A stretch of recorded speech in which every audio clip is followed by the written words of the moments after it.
श्री रामकृष्ण लीला प्रसंग स्वामी शारदानंद जी द्वारा लिखित पाठ संख्या 34 अवतार जीवन में साधक भाव।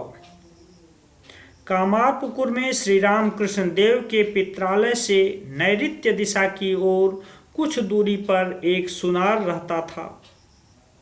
पाइन लोग उस समय विशेष धनाढ्य थे और इस बात का परिचय अभी तक उनके द्वारा प्रतिष्ठित सुंदर शिल्प कलापूर्ण पक्के शिव मंदिर से मिलता है। उस परिवार के केवल एक दो व्यक्ति आज जीवित हैं। घर द्वार आदि नष्ट हो चुका है। गांव के लोगों से सुना जाता है कि उस समय पाइन लोग विशेष समृद्ध थे। घर में लोग नहीं समाते थे तथा जमीन जायदाद खेती बाड़ी हल बैल भी उनके जिस प्रकार थे उसी प्रकार व्यापार से भी उनकी आय अच्छी होती थी। फिर भी गांव के जमींदार की भांति वे धनी नहीं थे। मध्यवित्त गृहस्थ श्रेणी के ही अंतर्भुक्त थे। शिवरात्रि के अवसर पर शिव जी की भूमिका में अवतीर्ण हो श्री रामकृष्ण देव का तृतीय बार भावावेश। पाइन परिवार के गृह स्वामी अत्यंत धर्मनिष्ठ थे। समर्थ होने पर भी उन्होंने अपने रहने के लिए पक्का मकान बनवाने का प्रयास नहीं किया। वे सदा माट कोठा में ही रहा करते थे, किंतु उन्होंने पक्की ईंटों से विशिष्ट कारीगरों द्वारा अत्यंत सुंदर रूप से देवालय का निर्माण अवश्य कराया था। गृहस्वामी का नाम सीतानाथ था। उनके 8 कन्याएं तथा 7 पुत्र थे एवं विवाहित होने पर भी पता नहीं क्यों उनकी कन्याएं पित्रालय में ही रहती थीं। सुना जाता है कि श्री रामकृष्ण देव की आयु जिस समय 10-12 वर्ष की थी उस समय उनकी सर्वकनिष्ठ कन्या यौवन में पदार्पण कर चुकी थी। उनकी सभी कन्याएं रूपवती तथा देव द्विजों में भक्तिपरायणा थीं। अपने पड़ोस के बालक गदाई से उनका विशेष स्नेह था। बाल्यकाल में श्री रामकृष्ण देव का अधिकांश समय इस धर्मनिष्ठ परिवार में व्यतीत होता था।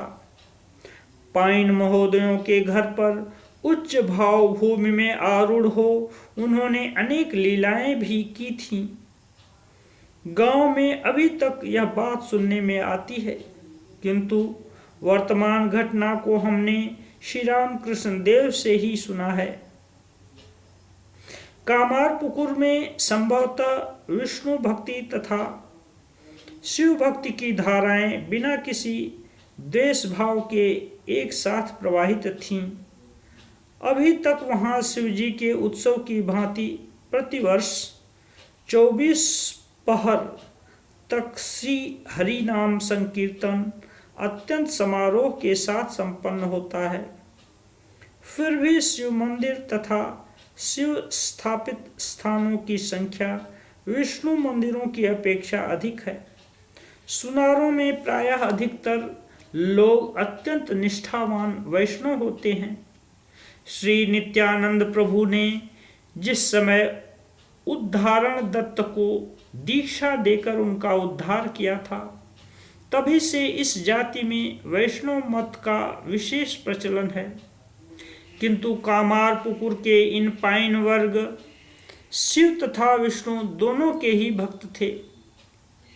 वृद्ध गृहस्वामी पाइन एक ओर जिस प्रकार त्रिसंध्या हरिनाम किया करते थे, दूसरी ओर उसी प्रकार उन्होंने शिव जी की भी प्रतिष्ठा की थी तथा प्रतिवर्ष वे शिवरात्रि का व्रत किया करते थे। रात्रि जागरण में सहायता मिलेगी इस भावना से व्रत के दिन पाइन महोदयों के घर पर रात में धार्मिक नाटक का आयोजन होता था। एक बार इसी प्रकार शिवरात्रि के व्रत के उपलक्ष्य में पाइन महोदय के घर पर नाटक का आयोजन हुआ। गांव के समीप की ही एक मंडली द्वारा शिव जी के महिमा सूचक अभिनय की व्यवस्था की गई थी। एक दंड रात्रि व्यतीत होने के बाद अभिनय प्रारंभ होने को था। सायंकाल के समय यह समाचार मिला कि उस मंडली में जो बालक शिव जी बना करता था वह अकस्मात बहुत बीमार हो गया है। बहुत तलाश करने पर भी शिव जी बनने लायक कोई उपयुक्त व्यक्ति नहीं मिल रहा है। अतः निराश होकर मंडली के अधिकारी ने उस रात्रि के लिए नाटक को बंद कर रखने की प्रार्थना की है। अब क्या किया जाए? शिवरात्रि का जागरण कैसे हो? वृद्ध लोग परामर्श करने लगे तथा उन्होंने अधिकारी से यह पूछवाया कि यदि शिव जी बनने लायक किसी व्यक्ति की व्यवस्था कर दी जाए तो वे नाटक कर सकेंगे या नहीं। उत्तर मिला कि व्यवस्था होने पर नाटक हो सकता है। ग्राम पंचायत में पुनः यह परामर्श होने लगा कि शिव जी बनने के लिए किससे अनुरोध किया जाए। निश्चय हुआ कि अल्पायु होने पर भी गदाई को शिव जी के अनेक गाने कंठस्थ हैं तथा उस भूमिका में वह बहुत अच्छा फवेगा। अतः उससे ही कहा जाए। शिव जी बनकर 2-4 बातें कहनी हैं। अधिकारी स्वयं अपने चातुर्य से उसे संभाल लेंगे। गदाधर से कहा गया। सभी के आग्रह को देखकर वे उस कार्य के लिए सहमत हुए। पूर्व निर्धारित व्यवस्था के अनुसार एक दंड रात्रि व्यतीत हो जाने पर नाटक प्रारंभ हुआ। गांव के जमींदार धर्मदास लाहा का श्री रामकृष्ण देव के पिताजी के साथ विशेष स्नेह था। इसी कारण उनके ज्येष्ठ पुत्र गया विष्णु लाहा तथा श्री रामकृष्ण देव में भी आपसी मित्रता थी। शिव जी की भूमिका में मित्र के अवतीर्ण होने का समाचार पाकर गया विष्णु अपने साथियों सहित उनका तदनुरूप श्रृंगार करने लगे। श्री रामकृष्ण देव शिव जी की वेशभूषा धारण कर श्रृंगार गृह में बैठे हुए शिव जी का चिंतन कर रहे थे। उसी समय रंगमंच पर उपस्थित होने के लिए उनको बुलाया गया। उनके मित्रों में से एक व्यक्ति उनको रंगमंच की ओर लिवा लाने के लिए गया। मित्र के बुलाने पर श्री रामकृष्ण देव उठे और किसी ओर ध्यान न देते हुए अंतर्मुखी हो धीरे धीरे मंच पर आकर चुपचाप खड़े हो गए।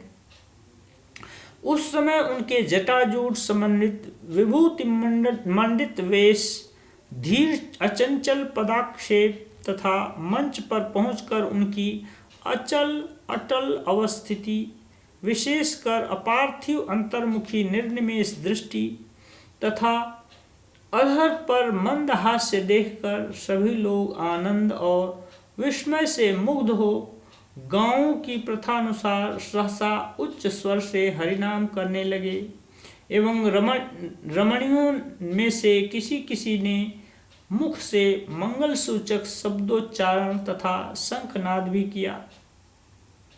तदनंतर सबको शांत करने के लिए मंडली के अधिकारी ने उसी शोरगुल में शिव जी की स्तुति प्रारंभ की।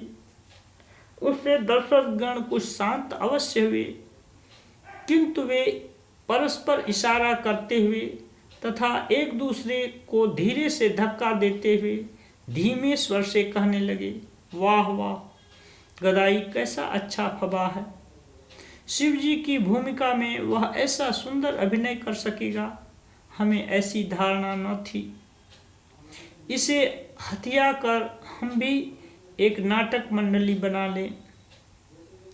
किंतु गदाधर तब भी उसी प्रकार खड़े रहे। विशेषकर उनके वक्षस्थल को प्लावित कर निरंतर अश्रुधारा प्रवाहित होने लगी।